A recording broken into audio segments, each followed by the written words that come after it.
नमस्कार श्रोताओं। प्रस्तुत है मनोज चौहान के लघु कथा संग्रह देवता झूठ नहीं बोलता से लघु कथाएं।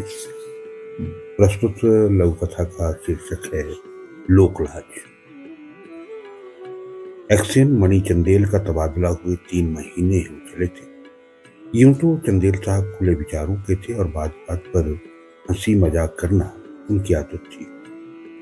उस पहाड़ी इलाके में उनके ऑफिस के कई कर्मचारी वहीं के स्थानीय निवासी थे।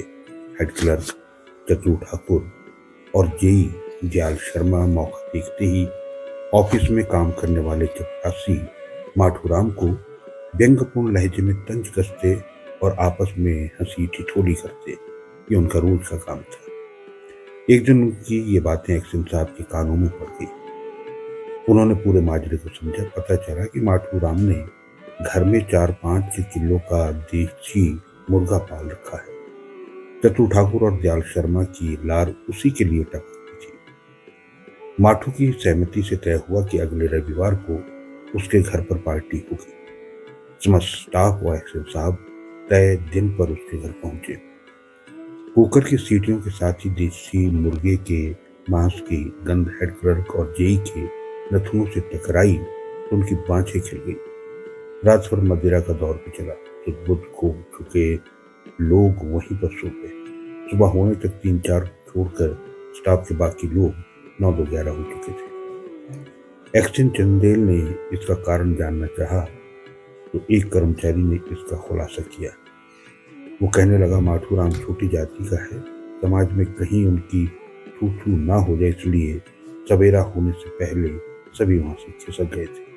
आखिर लोक लाज भी तो रखनी पड़ती है। मुर्गे की बांग के बगैर सुबह हो गई थी। ये कैसी लोक लाज मणि चंदेल के मुंह से अचानक निकला था। लोक लाज के बाद लघु कथा औचक निरीक्षण। तार बनाने की एक प्राइवेट फैक्ट्री में सरकारी अधिकारी औचक निरीक्षण हेतु पहुंचे थे। उन्होंने पूरी फैक्ट्री का चक्कर लगाया और साथ में आए सहायक को 2 पृष्ठों पर ढेरों खामियां दर्ज करवा दी। फैक्ट्री मैनेजर, इंजीनियर और सुपरवाइजर सहित फैक्ट्री में कार्यरत कामगार भी साहब के सख्त रवैये से घबरा गए थे। प्लांट विजिट के बाद फैक्ट्री मैनेजर अधिकारी की आवभगत में लगे गए थे।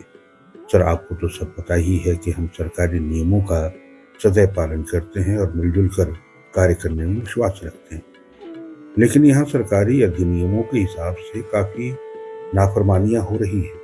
अधिकारी के साथ आए सहायक के हाथों में पकड़े रजिस्टर की ओर इशारा करते हुए कहा।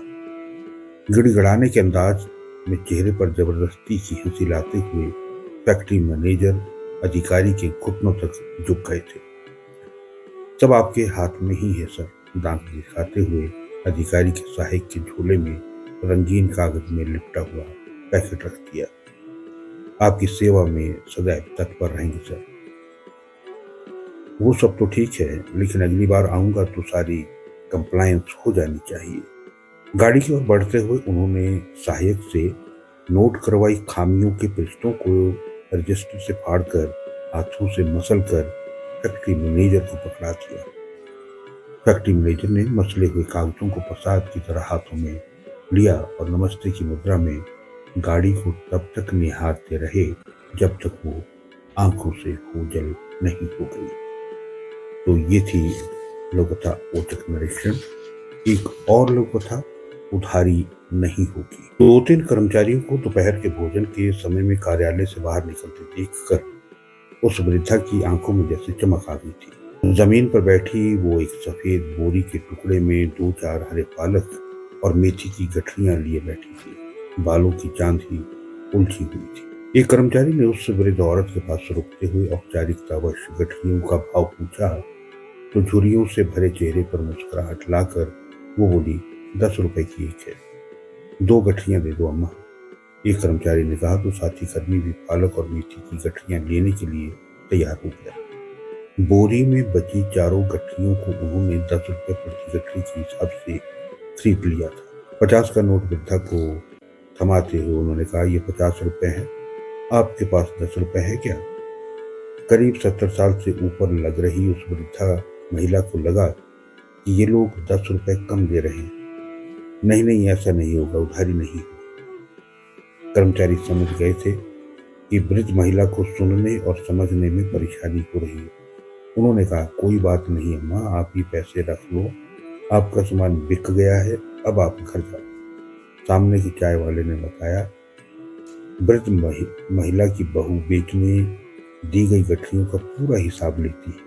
कर्मचारी एक दूसरे का मुंह देखने लग गए थे।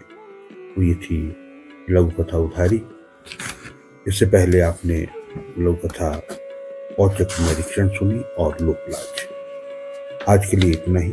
फिर मिलते हैं मनोज चौहान के लघु कथा संग्रह देवता झूठ नहीं बोलता से कुछ और लघु कथाओं के साथ। नमस्कार।